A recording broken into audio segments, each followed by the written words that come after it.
And we're joined now by the National League Pitcher of the Month, Pablo López of the Miami Marlins. His first 4 starts, he allowed 1 run through 4 starts, shutout ball against Philly, St. Louis, and Washington. Wow. Pablo, it's Brian Kenny, Al Leiter, John Heyman. Congratulations to you. Thank you, guys. Thanks for having me today. Yeah, Pablo, give me one thing that's, look, you've been good the last couple of years, but people don't know you're 25 years old, young pitcher emerging, but you've been quite good through your career. Seems like it's another level this year. What's happening? Why?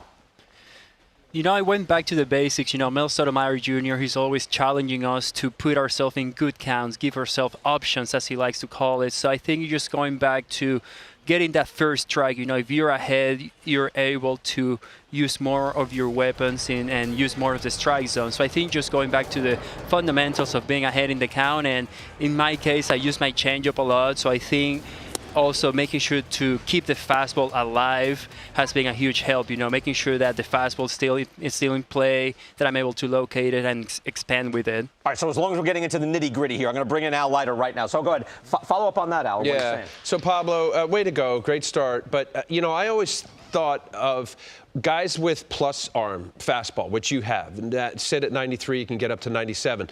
Where did you learn your changeup? And when did you get to a place where you feel as comfortable as you do to throw it almost 40% of the time?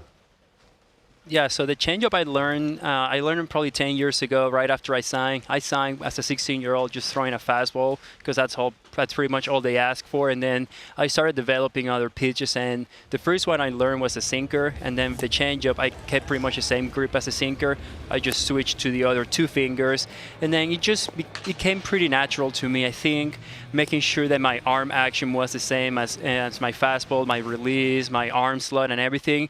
And then I think something that really helped me take the next step with the change was, first of all, long toss with it. I like long tossing because I feel like long tossing cleans your delivery. So I was able to long toss with my changeup, and then just when I learned how to use it against righties, right-handed hitters, I think that helped me a lot. You know, gave me the confidence to learn how to use it, regardless if it was a lefty or a righty in the batter's box, and then that gave me the confidence to use it more. And then the more I used it, I was able to use it at any count in any situation. And I think I took that step in 2018, right after that spring training. You mentioned Mel, your pitching coach, talking about pounding the zone, getting ahead, utilizing strike one kind of thing. Is there something in addition to that? And I know you have the greatest percentage of your usage of changeup, but you guys as a staff are the second highest usage of changeup as a staff, only to Baltimore. So is this something that Mel Stottlemyre Jr. talks about with you guys as a whole? Yeah. So he's big on making sure that you use the weapons that you feel comfortable with, and I think his philosophy behind the changeup is like you want it to look like a fastball, and if you're able to learn how to do that, you'll be able to use it a lot, and like get good results with it. So I think his philosophy is like get the grit that you're comfortable with and throw it, thinking that you're throwing a fastball and thinking that you want some bottom with it. You know, sometimes you'll find changeups they just run. Well, the way he teaches us the changeup is that you want it to be both planes, not just run but also sink. And I think the way he approaches you to understand those things just makes it so clear. You know, I think he's great at what he does, and I think that's why he's been so successful throughout his career. Just the way he explains things, it just makes sense and it clicks for you. And you know, like when you see the results, he's just there just to let you know that that's something that you can use to help you, be consistent with what you do. That's great. That explains a lot, by the way. That's excellent. Go ahead, John. I'm going to take it away from this technical stuff for a while, but I appreciate that Al's a pitching genius. I'm not. Sources tell me you're the nicest guy on the team, so I want to ask you first if that's true. And second of all, I read that you got married in West Palm recently, and obviously right now you're having your best year. I mean, is there any correlation there? Is that a relationship thing, or what do you have to say about that?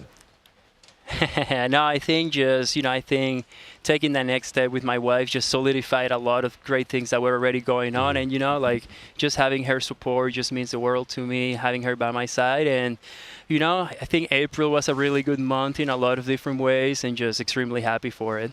That's a good question, beautiful. John Heyman. That is a little offbeat. Pablo, what is your wife's name? I'm sorry. Great answer. Kaylee. Kaylee. Well, congratulations to you. How long have you been married now? 2 weeks. Two weeks? Well, that's why you brought it up. 2 okay? weeks? Wow. All right. So it is all working. Look at that. You are the pitcher of the month. Congratulations to you, Pablo. Hey, outstanding Thank you. start, and that's nice. Again, congratulations, and that's nice to hear about you and your wife. Wonderful. Yeah. Well done. Thank you, Pablo. Thank you very much, guys.